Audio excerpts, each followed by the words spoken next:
பிப்ரவரி 23, 2024 பஞ்சாப் மாநிலத்தில் இருக்கிற ஃபரித்கோட் மாவட்டத்தில் இருக்கிற பாத்னி கலான் அப்படிங்கிற ஒரு கிராமத்திலேருந்து அன்றைக்கு காலையில் போலீஸாருக்கு ஒரு ஃபோன் ஒன்று வருது. அது என்ன அப்படின்னா, அந்த பகுதியை சேர்ந்த சில துப்புரவு பணியாளர்கள் தான் போலீஸாருக்கு அழைக்கிறாங்க. சார், இந்த மாதிரி எங்கள் கிராமத்தோட அவுட்டரில் ஓடுற அந்த கழிவுநீர் சாக்கடையில் ஒரு பிணம் ஒன்று ஒதுங்கி இருப்பது போல தெரியுதுங்க சார், கொஞ்சம் உடனே வந்து பாருங்க சார் அப்படின்னு சொல்லி அவங்க சொல்லவே அந்த ஏரியா போலீஸ்காரங்க உடனடியாக அங்க விரைந்து போறாங்க.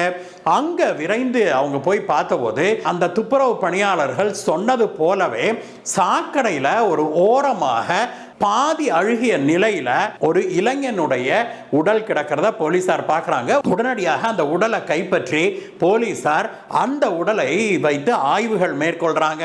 அந்த உடலை பார்த்தபோது தலையில ஆங்காங்கே காயங்கள் இருக்கிறது போலீசாருக்கு தெளிவாக தெரிஞ்சது.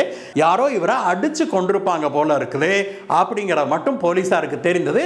உடலை உடனடியாக பிரேத பரிசோதனைக்கு அனுப்புறாங்க போலீஸ்காரங்க.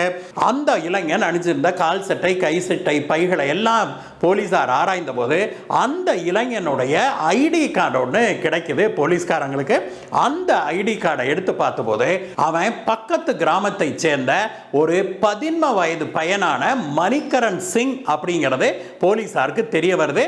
உடனடியாக அந்த மணிகரன் சிங் உடைய வீட்டுக்கு விரைந்து போறாங்க போலீஸ்காரங்க. அங்க போய் பார்த்தபோது, சார், நேத்து சாயங்காலத்திலிருந்து என் பையனை காணாங்க சார், ஆனா அவன் தண்ணி போட்டுக்கிட்டு ஊரெல்லாம் சுத்துவான், அடிக்கடி வீட்டுக்கு வரமாட்டாங்கிறதுனால நாங்க கம்ப்ளைண்ட் எதுவும் கொடுக்கணும்னு நினைக்கல, ரைட்டு வழக்கம் போல திரும்பி வந்துடுவான் தான் நினைச்சேங்க சார் அப்படின்னு மணிகரன் சிங்குடைய பெற்றோர் சொல்றாங்க. மணிகரன் சிங்கை யாரு கொண்டிருப்பாங்க என்ன ஏதுன்னு போலீசார் அவங்க கிட்ட இருந்தே விசாரணையை தொடங்கிய போதுதான் அவங்க அப்பா என்ன சொல்றாரு, சார், இவனுங்க ஒரு 2-3 பேரு ரொம்ப க்ளோஸ் ஃப்ரெண்ட்ஸுங்க சார், அவனுங்களை விசாரிச்சா என்ன ஏதுன்னு தெரியும், அந்த பயலுக்கு தான் நேற்று சாயங்காலம் கூப்பிடுறாங்கன்னு சொல்லிட்டு தான் இவன் வீட்டில் இருந்து கிளம்பி போனாங்க சார், 3 ஒன்னா சுத்துற பயலுக்கு தானே அப்படின்ட்டு நாங்களும் விட்டுட்டோம் அப்படின்னு சொல்லிட்டு அந்த மணிகரன் சிங்குடைய நண்பர்களான குல்வீந்தர் சிங் மற்றும் ராஜேஷ் ஆகிய இருவருடைய வீடுகளுக்கும் கூட்டிட்டு போறாரு இந்த மணிகரன் சிங்குடைய பெற்றோரே. அங்க போய் பார்த்தபோது அந்த பசங்க அங்க இல்ல. உடனடியாக போலீசார் அவனுங்களை தேட ஆரம்பிக்கிறாங்க.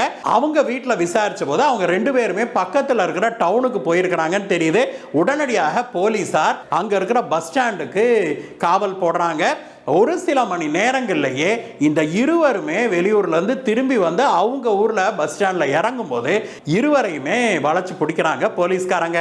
இந்த குல்வீந்தர் சிங்கையும் ராஜேஷையும் கூட்டிட்டு வந்து போலீஸ் ஸ்டேஷன்ல வச்சு போலீசார் விசாரிக்க ஆரம்பிக்கிறாங்க. முதல்ல அவனுக்கு வந்து தங்களுடைய நண்பன் தான் இந்த மணிகரன் சிங், ஆனா நேத்துல இருந்து நாங்க அவனை பார்க்கவே இல்லைங்க சார்னு சாதிக்கிறானுங்க. அதற்கு பிறகு நம்ம போலீசார் அவனுங்களை கிட்டுக்கு பிடி விசாரணை போட்டு விசாரிக்க ஆரம்பிக்கிறாங்க. அந்த கிட்டுக்கு பிடி விசாரணையுடைய தீவிரத்தை தாங்க முடியாம முதல்ல அந்த ராஜேஷ் தான் உடைஞ்சு போறான். அவன் என்ன சொல்றான், சார், எங்க 3 பேர்த்துக்குள்ள ஒரு சின்ன மனஸ்தாபம் சார், நேற்று நைட்டு நாங்கெல்லாம் ஒன்னாதான் உட்காந்து தண்ணி அடிச்சுட்டு இருந்தோம், அப்ப வந்து ஒரு சின்ன தகராறு ஆயிப்போச்சு, அதுல வந்து கைகலப்பு ஆயிப்போச்சு, அதனால நாங்க 2 பேரும் சேர்ந்து அவனை 4 சாத்து சாத்திட்டு வந்துட்டாங்க சார், அதுக்கப்புறம் அவன் எங்க போனா என்ன ஆனான்னு எங்களுக்கு தெரியலைங்க சார் அப்படின்னு சொல்லி இந்த ராஜேஷ் சொல்றான். போலீசார் பக்கத்து அறையில் இருந்த இந்த குல்வீந்தர் சிங்க கிட்ட போய், டேய், நேத்து நைட்டு நீங்க 2 பேரும் சேர்ந்து அவனை அடிச்சு போட்டுட்டீங்க அப்படின்னு ராஜேஷ் ஒத்துக்கிட்டான்டா அப்படின்னு போலீசார் சொல்லிவிட்டு மீண்டும் அவனுக்கு அப்படியே ஸ்க்ரூவை திருப்புறாங்க. அதற்கு பிறகு அவன் நடந்த உண்மைகளை எல்லாம் சொல்றான். சார், நாங்க 3 பேரும் நண்பர்களுங்க சார், எங்களுக்குள்ள நேத்து நைட்டு ஒரு விஷயத்துல தகராறு ஆயிப்போச்சுங்க சார், இந்த மணிகரன் சிங் வந்து, டேய், நான் சொல்ற வச்ச கேட்கல அப்படின்னா நடக்கிறதே வேற, உங்களை எல்லாம் நான் போட்டு கொடுத்துருவேன்டா, போலீஸ்கிட்ட போய் சொல்லிடுவேன்டா அப்படின்னு மிரட்டினாங்க சார். எங்க வந்து அவன் போலீஸ் சொல்லிடுவானோ அப்படின்னு பயந்துகிட்டு அவனை வந்து, ஏய், நாமள சமாதானமா போலாம் வாடா அப்படின்னு சொல்லிட்டு தண்ணி அடிக்க போலான்னு சொல்லி நாங்க கூட்டிகிட்டு போனாங்க சார். நாங்க இங்க உட்காந்து அவனை ஒன்றும் பண்ண முடியாது அப்படிங்கிறதுனால ஊருக்கு வெளியில பக்கத்து கிராமத்தை ஒட்டு ஓடுகிற அந்த சாக்கடைக்கு பக்கத்தில் போய் உட்காந்து நாங்கள் தண்ணி அடித்தோம். அங்கே தண்ணி அடிச்சுக்கிட்டு இருந்தபோது அங்கே அவனுக்கு ஊற்றி ஊற்றி கொடுத்தோம். அவனும் நல்லா குடிச்சிட்டு மட்டையாயிட்டான். அதற்கு பிறகு அங்கே இருந்த கல்லையே தூக்கி அவன் தலையில் 4 போடு போட்டுட்டு அவனை அப்படியே அந்த வாய்க்காலுக்குள்ளே தள்ளி விட்டுவிட்டு நாங்கள் வந்துட்டோங்க சார் அப்படின்னு சொல்லி ரொம்ப கூலாக சொல்கிறான். தாங்க 2 பேரும் அடிச்சு போட்டோம், ஆனால் நாங்கள் கொலை செய்ய நினைக்கல சார் அப்படின்னு இவன் சொன்னாலுமே ஒழிய போலீசார் அதை நம்புறதாக இல்லை.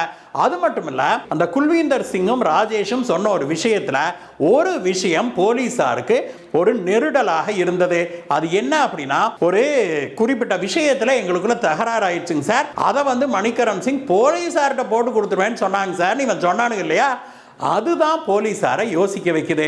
போலீஸ்கிட்ட போய் சொல்ற அளவுக்கு இவனுக்கு என்ன பண்ணானுங்க அப்படின்னு 2 ஆளுகளையும் பிடிச்சி தனித்தனியாக வச்சு மறுபடியும் கிட்டுக்குப்பிடி விசாரணை போட்டு அப்படி என்னடா தகராறு உங்களுக்குள்ள அப்படின்னு கேட்குறாங்க. முதல்ல இந்த குல்வீந்தர் சிங் என்ன சொல்கிறான், சார் நாங்கள் அப்பப்போ சின்ன சின்னதாக திருட்டு பண்ணுவோம், அப்படி ஒரு திருட்டு சம்பவத்தை பற்றி தான் உங்கள்கிட்ட சொல்லிடுவேன்னு சொன்னாங்க சார் அப்படின்னு சொல்கிறான். ஆனால் போலீஸார் அதை நம்புறதாக இல்லை. ராஜேஷையும் பிடிச்சி நல்லா கிட்டுக்குப்பிடி விசாரணை போட்டு விசாரித்த போது அவன் உடைஞ்சு போகிறான். அவன் உடைஞ்ச பிறகு அவன் நடந்த உண்மைகளை எல்லாம் போலீஸார்கிட்ட சொல்கிறான். ராஜேஷ் என்ன சொல்கிறான் அப்படின்னா, சார் இதே கிராமத்தில் திராஜ் சிங் அப்படிங்கிற ஒரு என்ஆர்ஐ இருக்கிறாருங்க சார், அவர் ஹாங்காங்கில் தான் வாழ்வார், அப்பப்போ இங்கே இருப்பார். அவர் கிட்டத்தட்ட ஒரு 6 மாதம் ஆச்சுங்க சார் இந்தியா அவருடைய தோட்டமும் இந்த குல்வீந்தர் சிங்குடைய தோட்டமும் பக்கத்து தோட்டம். இந்த குல்வீந்தர் சிங் இருக்கான் இல்லையா, அவனுடைய குடும்பத்துக்கும் இந்த திராஜ் சிங்குக்கும் ஒரு தீராத பிரச்சனை ஓடிக்கிட்டே இருந்ததுங்க சார். என்னடா பிரச்சனைன்னு போலீசார் கேட்டபோது அவன் என்ன சொல்றான்னா, இந்த குல்வீந்தர் சிங்குடைய தோட்டத்துக்கு போறதுக்கு ரொம்ப சன்ன பாதை தான் இருந்ததுங்க சார். அதனால பக்கத்து இடத்தை வச்சிருக்கிற அந்த திராஜ் சிங்கு கிட்ட தங்களுக்கு வண்டி பாதை அளவுக்கு வழிவிடுமாறு இவங்க கேட்டாங்க சார். ரொம்ப காலமா இவங்களும் கேட்டுக்கிட்டே இருக்கிறாங்க. இந்த திராஜ் சிங் ஒரு சாமர்த்தியம் கொடுக்கவே மாட்டேன்ட்டாரு. அவருக்கு பிள்ளையும் இல்லை, குட்டியும் இல்லை, ஒன்றும் இல்லை, ஃபாரின்ல நல்லா சம்பாரிச்சுக்கிட்டு நல்லா செட்டில் ஆகிருக்கிறாரு. இங்கே ரிலாக்ஸேஷனுக்காக வருஷத்தில் 2 மாதம் 3 மாதம் வருவார். அப்படிப்பட்ட மனுஷன் நாங்க இங்க கஷ்டப்பட்டு உழுதுகிட்டு இருக்கிறோம், இப்படி கஷ்டப்படுற எங்கனால வண்டியை கொண்டு எங்க தோட்டத்துல இருந்து எங்களுடைய சாமானத்தை ஏத்த முடிய மாட்டேங்குது, வண்டி தடம் அளவுக்கு கொஞ்சம் இடம் விடுங்கன்னா இவர் விட மாட்டேங்கிறாரு அப்படின்னு குல்வீந்தர் சிங் ரொம்பவுமே கொதிச்சு போயிருந்தாங்க சார். அப்படித்தான் அன்றைக்கு சரியாக சொன்னோம் அப்படின்னா February 1, 2024 அன்றைக்கு குல்வீந்தர் சிங்குக்கும் இந்த திராஜ் சிங்குக்கும் பயங்கரமான தகராறு ஆகி போச்சுங்க சார். அன்னைக்கு குல்வீந்தர் சிங்குடைய தோட்டத்தில் உட்கார்ந்து தான் நான், குல்வீந்தர் சிங், அப்புறம் எங்க நண்பன் மணிகரன் சிங் 3 பேரும் உட்கார்ந்து தண்ணி அடிச்சுக்கிட்டு இருந்தோம். அந்த சமயத்தில் தான் இந்த திராஜ் சிங் அங்கே வந்தார்.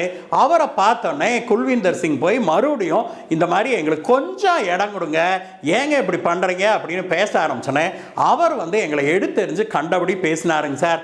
இதுல கோபம் குல்வீந்தர் சிங் அவரை ஓங்கி 2 அறை விட்டாங்க சார். குல்வீந்தர் சிங் பக்கத்து தோட்டத்துக்காரர் அடிக்கிறத பார்த்த உடனே எங்க நண்பனுக்கு உதவியா நாங்க 2 பேரும் கூட போய் அவரை ஏறி மிதின்னு மிதிச்சாங்க சார். மனுஷன் அங்கேயே மயக்கம் போட்டு விழுந்துட்டாரு. அதுக்கப்புறம் இதனடா வம்பா போச்சுன்னு அவரை தட்டி எழுப்ப பார்த்தா மனுஷன் எந்திரிக்கவே இல்லை. சரி இங்கேயே கிடந்தா எல்லாத்துக்கும் தெரிஞ்சு போயிடும் அப்படின்னு சொல்லிட்டு தோட்டத்துக்குள்ள இருந்த அவருடைய வீட்டுக்கே அவரை தூக்கிட்டு போனாங்க சார். வீட்டுக்குள்ள போய் அவரை அவரோட பெட்ரூம்லயே படுக்க வச்சோம். அதுக்கப்புறம் தண்ணியெல்லாம் தெளிச்சு எழுப்ப பார்த்தோங்க சார். ஆனா எந்திரிக்கவே இல்லை மனுஷன். ஆனா சாகவெல்லாம் இல்லை, மயக்கம் போட்டு கிடந்தாரு. ஆனா சாகவெல்லாம் இல்லைங்க சார், மூச்சு விட்டுக்கிட்டு தான் இருந்தாரு. ஆனா குல்வீந்தர் சிங்குக்கு தான் ஆத்திரம் அடங்கவே இல்லை. இந்த ஆள் இருக்கிறது வரைக்கும் நம்மளை வாழ விட மாட்டான்டா, இத்தனை இடம் கொடுத்தா என்னடா இவனுக்கு குறைஞ்சு போயிடும் அப்படின்னு சொல்லி அவனுக்கு இருந்த ஆத்திரத்தில் அவன் அங்கேயே அவரை கழுத்தை நெரிச்சு கொன்னாங்க சார். ஒரு சில நிமிடங்கள்லேயே அவர் மூர்ச்சையாகி அடங்கி போனாரு. அவரு செத்துட்டாரு அப்படின்னு உறுதியாக தெரிஞ்ச பிறகு நாங்க 3 பேரும் அப்படியே அழுங்காம வெளியில அவருடைய வீட்டை வெளிப்பக்கமா பூட்டிட்டு நாங்க வந்துட்டோம். அவர் ஒரு என்ஆர்ஐ தானே, திடீர்னு வருவாரு, திடீர்னு கிளம்பி வெளிநாடு போயிடுவாரு. அது மட்டும் இல்ல அவர் வீட்டுக்கு வேலைக்காரங்களோ சொந்தக்காரங்களோ யாருமே வரமாட்டாங்க. அதனால வீட்டுக்குள்ளேயே பாடி கிடந்தாலும் யாருக்கும் தெரியாது அப்படின்ட்டு நாங்க போட்டுட்டு வெளியில வீட்டை பூட்டிட்டு வந்துட்டாங்க சார். அதற்கு பிறகு நாங்கள் அமைதியாக தான் இருந்தோம். ஆனால் ஒரு 3-4 நாளைக்கு முன்னாடி எங்களுக்குள்ள எங்க 3 பேர்த்துக்குள்ள ஒரு சின்ன தகராறு ஆகி போச்சு. அதுல வந்து மணிகரன் சிங்குக்கு இந்த குல்வீந்தர் சிங் மேல ஒரு வருத்தம். அதனால அவன் வந்து டேய் நான் சொல்றபடி கேட்கல அப்படின்னா திராஜ் சிங்கை கொன்னதை நான் போலீஸ்ல சொல்லிடுவேன்டா அப்படின்னு சொல்லி மிரட்ட ஆரம்பிச்சாங்க சார். ஆரம்பத்தில் ஏதோ விளையாட்டுக்கு சொல்கிறான் அப்படின்னு தான் குல்வீந்தர் சிங் நினச்சான். ஆனால் இவன் திரும்ப திரும்ப ஒவ்வொரு தடவை ஒரு சின்ன தகராறு வந்தாலும் சரி, தண்ணி போட்டுட்டு நாங்கள் பேசிகிட்டு இருக்கும்போது ஏதோ ஒரு கருத்து வேறுபாடு வந்தாலும் சரி, இதையவே சொல்லி சொல்லி பிளாக்மெயில் பண்ண ஆரம்பித்தான். எல்லாத்துக்கும் உச்சம் வச்ச மாதிரி முந்தா நாளுங்க சார் குல்வீந்தர் சிங் கிட்டையும் எங்கிட்டையும் வந்து டேய் எனக்கு ஆளுக்கு 2000 ரூபா கொடுங்கடா, இல்லைன்னா நான் போய் போலீஸ்ட்டு சொல்லிடுவேன் அப்படின்னு மிரட்டினாங்க சார். இதை கேட்டோன்னே எனக்கும் குல்வீந்தர் சிங்குக்கும் வெறுத்து போச்சுங்க சார். இவனை இப்படியே விட்டா நம்மளுடைய வாழ்க்கை வர நிம்மதியாக வாழ விட மாட்டான். அதனால் இவனுக்கு ஒரு முடிவு கட்டணும்னு நாங்கள் ஒரு முடிவுக்கு வந்தோம். அதனால் அன்றைக்கு மாலை வாடா நம்ம வெளியில் போவோம், போய் தண்ணி அடிச்சுட்டு வருவோம்டா, நீ கேட்ட பணத்தெல்லாம் நான் ரெடி பண்ணிட்டேன்டா அப்படின்னு குல்வீந்தர் சிங் தான் இவனுக்கு ஃபோன் பண்ணி சொன்னாங்க சார். அவனும் வீட்டில் இருந்து கிளம்பி வந்தான். நாங்கள் 3 பேருமாக சேர்ந்து தான் பக்கத்து கிராமத்து எல்லையில் இருக்கிற அந்த கழிவுநீர் கால்வாய்க்கு பக்கத்தில் போனோம். அங்கே அவ்வப்போது நாங்கள் போய் தண்ணி அடிக்கிறதெல்லாம் வழக்கம்தான். அது ஒரு வழக்கமான இடம் தான். அது கொஞ்சம் ஒதுக்குப்புறமான இடம் அப்படிங்கிறது மட்டும் இல்லை, அங்கே வந்து நாங்கள் தண்ணி அடிக்கிறதோ இது பண்ணுறதெல்லாம் யாருக்கும் தெரியவும் தெரியாது, பிரச்சனையும் வராது ஊருக்குள்ள. அப்படிங்கிறதுனால அவனை அங்கே கூட்டிகிட்டு போனோம். அங்கே வழக்கமான இடத்துல உட்காந்து நாங்கள் தண்ணி அடிச்சுக்கிட்டு இருந்தோம். இந்த முறை நாங்கள் தெளிவாகவே மணிகரன் சிங்குக்கு ஊற்றி ஊற்றி கொடுத்தோம் சார். அவன் நல்லா ஃபுல்லாக மூக்க பிடிக்க குடிச்சுவிட்டு அங்கேயே மட்டையாயிட்டான். அதுக்கு பிறகு குல்வீந்தர் சிங் தான் பக்கத்தில் கிடந்த ஒரு பெரிய கல் எடுத்து அவன் தலையிலேயே போட்டாங்க சார். அவன் தலையில் 4 போடு போட்ட உடனே அவன் மூச்சை ஆகி போனான். அவனோட மூச்சும் நின்று போயிருச்சு. அப்படிங்கிறத நாங்கள் உணர்ந்த பிறகு அவனுடைய உடலை இழுத்து சாக்கடையில் வீசிட்டு நாங்கள் வந்துட்டோங்க சார் அப்படின்னு சொல்லி சொல்கிறான். அவன் சொல்ல சொல்ல போலீஸாருக்கே பயங்கரமான அதிர்ச்சியாக இருந்தது. உடனடியாக அவனுக்கு 2 பேர்த்தையும் அழைச்சிக்கிட்டு குல்வீந்தர் சிங்குடைய பக்கத்து தோட்டத்தில் இருந்த அந்த திராஜ் சிங் அவருடைய வீட்டுக்கு போகிறாங்க.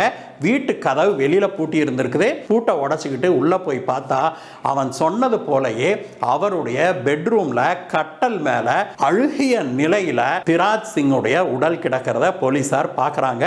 உடனடியாக அந்த உடலையும் எடுத்து போஸ்ட்மார்ட்டத்துக்கு அனுப்புகிறாங்க. இந்த குல்வீந்தர் சிங்கையும் அவனுடைய நண்பன் ராஜேஷ் இருவரையும் பிடிச்சி போலீஸார் ஜெயிலில் அடைச்சிருக்கிறாங்க. இந்த வழக்கு இன்னும் விசாரணையில் இருக்குது நண்பர்களே.